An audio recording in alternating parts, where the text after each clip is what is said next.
Bonjour Gary Conille. Bonjour. Vous avez été nommé il y a tout juste un mois, c'est votre premier voyage officiel. Qu'est-ce que vous êtes venu chercher à Washington? Des appuis financiers, des conseils pour diriger Haïti? Nommé depuis un mois, mais installé, ça fait à peu près 2 semaines. Et j'ai un gouvernement, ça fait un peu plus d'une semaine et demie à peu près. La démarche de Washington rentre dans le cadre d'un effort que nous sommes en train de faire pour regalvaniser dans une certaine mesure la communauté internationale autour du dossier haïtien. Pour rappeler la situation d'Haïti, où 80% du territoire de la zone métropolitaine est contrôlé par le gang, où la moitié de la population est en insuffisance alimentaire, où nous avons des problèmes qui sont très très sérieux. Donc ça fait partie de la démarche que nous sommes en train d'entreprendre pour nous assurer que la communauté internationale continue à nous accompagner. Vous avez promis que l'État haïtien reprendrait le contrôle des quartiers occupés par les gangs avec l'appui de la mission internationale de soutien à la police nationale haïtienne.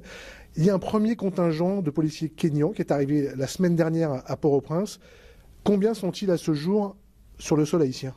Il y a à peu près 200, un peu plus que 200 dans le premier contingent et on s'attend à ce que dans les prochaines semaines, ce chiffre augmente de manière significative. Oui, car 2500 policiers de la force internationale doivent arriver à terme. Quand est-ce qu'elle sera au complet ? C'est un processus qui est en cours. Je préfère ne pas parler de date exacte, mais ce que je peux vous dire, c'est que les partenaires haïtiens sont très engagés et sont en train de prendre toutes les dispositions pour que ça se fasse le plus rapidement que possible. Oui, il y a des problèmes logistiques, des problèmes de logement notamment pour ces policiers kényans.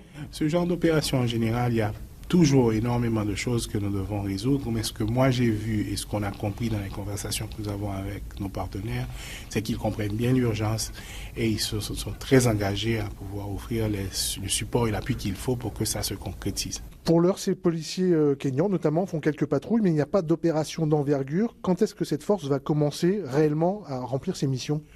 La mission de cette force est évidemment d'accompagner la police nationale qui n'a jamais cessé de faire des opérations. Donc le lead dans la reprise de ces territoires qui sont aujourd'hui occupés par les gangs, ça sera toujours la police et l'armée d'Haïti.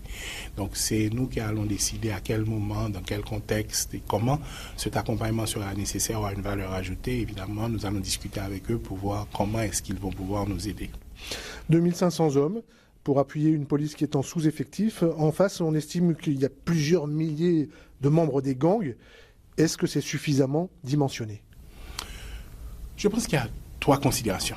La première, c'est que la sécurité, ce n'est pas seulement une affaire de police, c'est une intervention qui doit être beaucoup plus complète et le succès de l'opération ne peut que se matérialiser. La pérennité de l'intervention ne pourra se matérialiser que lorsqu'on aura pleinement réconcilié la police avec la communauté.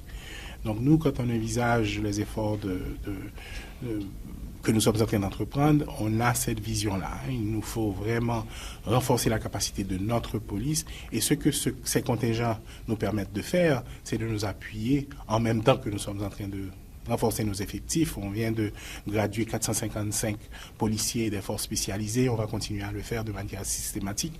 Donc, ce n'est pas une fin, l'accompagnement de la mission. C'est surtout, si vous voulez, un accompagnement bien spécifique et limité dans le temps, on l'espère, qui nous donne l'espace qu'il nous faut pour renforcer nos propres capacités.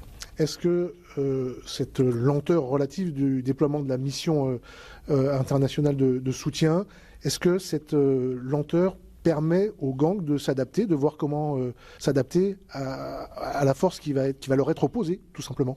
Comme je vous disais tout à l'heure, la police nationale d'Haïti n'a jamais cessé de faire des interventions, n'a jamais cessé de protéger la population, évidemment avec les limitations que vous connaissez. Et donc, en ce sens, probablement, oui, je présume que les gangs sont en train de se positionner. Mais ça, je ne sais pas. Hein. Mais ce que je veux dire pour sûr, c'est que quel que soit ce qu'ils sont en train de faire, je vous assure que dans un délai pas trop lointain, l'État reprendra le contrôle de tout le territoire national. Jimmy Cherizier, c'est un puissant chef de gang qu'on en appelle barbecue.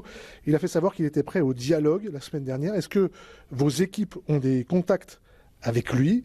Est-ce qu'on discute, quand on est le gouvernement d'Haïti, avec les gangs ?